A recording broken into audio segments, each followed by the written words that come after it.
ह्याच्यामध्ये मला सांगा, ह्या सगळ्या गोष्टी आपण जर का ऍक्टिव्हेट केल्या तर ह्याच्यामधून पर्सनॅलिटी कशी डेव्हलप होते? की पर्सनॅलिटी फॉर्म व्हायला पण काहीतरी कारणं असतील ना, की ते हे सगळ्या गोष्टी केल्या तर पर्सनॅलिटी येण्यासाठी आपल्याला आणखीन काय गोष्टी केल्या पाहिजेत ह्याच्यामधून? पर्सनॅलिटी म्हणजे काय असतं माहितीये का, की आपण जन्म कशा करता घेतो, की ट्रान्सफॉर्मेशन करता. म्हणजे तुझ्या माझ्या काय सगळ्यांना आपण जन्म घेतला म्हणजे प्रॉब्लेम्स आहेत आपल्यामध्ये, आणि सिस्टीम अशी आहे की ज्याने आपल्याला तयार केलेलं आहे, त्याने अशी सिस्टीम केलेली आहे की तू जन्म घे आणि तुझी ज्या पर्सनॅलिटीमध्ये आहेत त्या पर्सनॅलिटीमध्ये तू चेंज कर, ट्रान्सफॉर्म कर. आणि हे ट्रान्सफॉर्म असं सिम्पल नाही, प्रत्येकाचं वेगवेगळं असतं आणि एक एक लेवलला ट्रान्सफॉर्मेशन असतं. म्हणून मी तुला 4 लेवल सांगितलं. त्या 4 लेवलला कसं असतं की तुझा एक पर्टिक्युलर चक्रामधनं तू जातोस, नंतर तू एक पर्टिक्युलर चक्रामध्ये मोठा होतोस, तिसऱ्या याच्यामध्ये तुझं कुंडलिनी चालू होते, कुंडलिनी चालू झाल्यानंतर तू प्रत्येक चक्रामध्ये जातो, प्रत्येक चक्रानंतर मग तू हळूहळू काय होतं की तू वरती म्हणजे क्राऊन चक्राच्या वरती स्टार्ट कनेक्ट.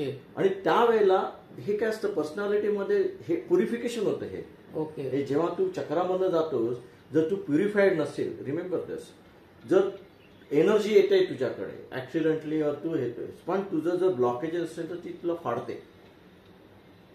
कितीतरी इन्सिडेन्सेस आहेत, लेट्स से हार्ट चक्रामध्ये गेला आणि तुला ती एनर्जी हँडल नाही करता आली, तर तुला हार्टच्या आजूबाजूच्या रिजनमध्ये ती एनर्जी डिसिपेट होत आहे. आणि काय असतं की तुझ्या प्रत्येक ऑर्गनचं एक टॉलरन्स असतो की तो फंक्शन एवढा करता करेल. आणि काय असतं की त्याच्यामध्ये तो सतत त्याचे सेल पण रिजनरेशन होत असतं. बरोबर. पण तू तिथे फेल करतोस. त्यावेळेला काय होतं की तू तो जो स्पेसिफिक ऑर्गन आहे ती एनर्जी तू नाही घेऊ शकत. आणि तिकडे तू फेल होतोस. अरे सगळीकडे होतोस, तुझं स्पाईन मध्ये इश्यू आला किंवा याच्यामध्ये, त्यावेळेला तो एनर्जी काय असते की ती एनर्जी त्या पर्टिक्युलर ते तुझे वेन्स असतात किंवा स्पाईनला सगळे तुझे मसल्स असतात तर त्या मसल्सना जाताना ती टिअर करत जाते किंवा त्याला ती इश्यू क्रिएट करत जाते आणि तिथे प्रॉब्लेम होतो. तर तुझं पर्सनॅलिटी ट्रान्सफॉर्मेशन म्हणजे काय असतं माहितीये का, की तुझी ही पर्सनॅलिटी आणि डिवाइन पर्सनॅलिटी, तर तू त्या पर्सनॅलिटीमध्ये डिवाइन पर्सनॅलिटी जातोस, त्यावेळेला ते 4 मी तुला सांगितलं ते तू क्रॉस करून जातोस. मी कुठेतरी असं ऐकलेलं आहे किंवा असं निदर्शनात आलंय किंवा मी अनुभव पण घेतलेला आहे की पर्सनॅलिटी याचा अर्थ असं नाही की त्याचं व्यक्तिमत्व, पण ते व्यक्तिमत्व चेहऱ्यावर दिसायला पाहिजे.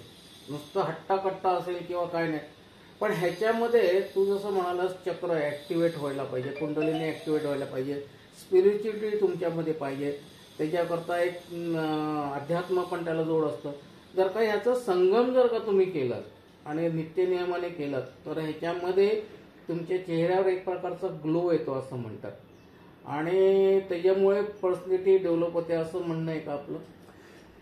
ह्या सगळ्या गोष्टी जर का केल्या तर इंटरनल हॅपीनेस फायनली जे तुम्ही म्हणतात, हॅपीनेस जो असतो तो हॅपीनेस फायनली आपल्या चेहऱ्यावर दिसतो आणि that was the personality. No, personality तुझ्या चेहऱ्यावरती नाही दिसत. पर्सनॅलिटी तुझ्या माइंड मध्ये असते. आणि तुझ्या चेहऱ्यावरती maybe glow because of your skin and all those things. Those are related to your material life. तुझं पर्सनॅलिटी जी असते कॉन्शियसनेस असते, राईट, आणि तुझा जो माइंड वर्क करतो तो त्या पर्टिक्युलर एनर्जीने वर्क करतो.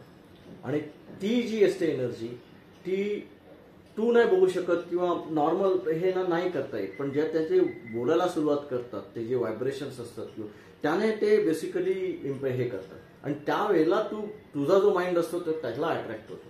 हा तुम्ही खूप चांगला केला, कारण खूप जणांचा एक असं थॉट असतो, विचार असतात, म्हणून मी हा प्रश्न तो टाकला की पर्सनॅलिटी म्हणजे दिसणं किंवा चेहऱ्यावरचा ग्लो.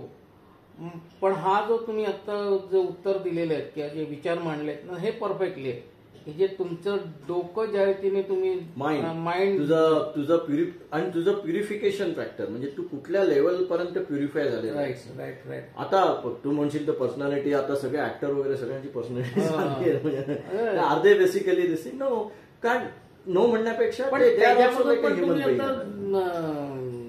ऍक्टर्स आणि हे केलं तर खूप ठिकाणी बघितलं की जेव्हा आपण पिक्चरमध्ये किंवा त्या ह्याच्या स्क्रीनमध्ये बघतो तेव्हा ते काम करत असताना भरपूर प्रमाणात मेकअप केलेलं असतं. खूप ठिकाणी मी विदाउट मेकअप केलेले आर्टिस्ट पण बघितले तर आपण त्याला ओळखू पण शकणार नाही.